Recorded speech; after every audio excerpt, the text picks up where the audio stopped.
Leon Quilat. Si Leon Quilat ang maalamat na pinuno ng paghihimagsik sa Cebu noong 1878. Walang gaanong ulat hinggil sa kaniyang buhay. Pantaleon Villegas ang kaniyang tunay na pangalan, ngunit binansagan siyang Leon Quilat. Ibig sabihin ay mabangis at mabilis bilang Leon at Kidlat. Dahil sa kaniyang katapangan, sinasabing may anting-anting siya kaya hindi maaaring mamatay sa labanan.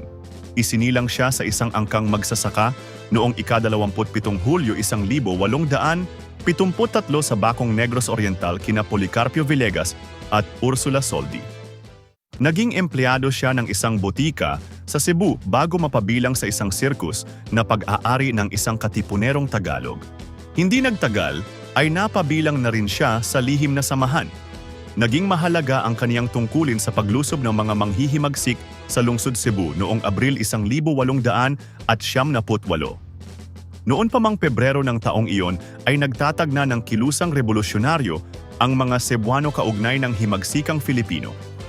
Nag-umpisa ang pag-aalsa noong ika-1 ng Abril 1878, araw ng Biyernes, nang salakayin ng mga manghihimagsik ang garisong Espanyol sa bayan ng Talisay. Pagdating ng Abril 3, araw ng Linggo at simula ng mahal na araw, nasa paligid na ng lungsod Cebu ang mga manghihimagsik sa ilalim ng tinatawag nilang General Leon Quilat. Samantala, ang mga Espanyol sa ilalim ni General Adolfo Montero ay nakahanda at nakahingi ng tulong sa Iloilo at Maynila.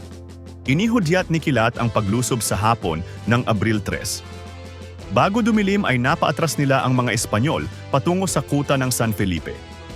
Pagsapit ng ika-6 ng Abril ay unti-unti nang nakapasok ang mga manghihimagsik sa lungsod bagamat naghihirap lusubin ang kuta. Noong Abril 7 ay dumating ang mga bapor pandigma mula sa Iloilo at Maynila. Matapos ang madugong labanan, umurong ang hukbo ni Quilat. Nagtago ang mga revolusyonaryo sa kabundukan at naglunsad ng kilusang gerilya hanggang sa dumating ang mga Amerikano sa pulo.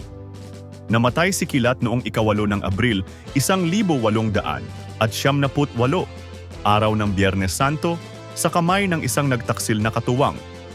Noong 2008, isang panandang pangkasaysayan ang inialay sa kaniya sa kaniyang tinubuang bayan ng Bacong.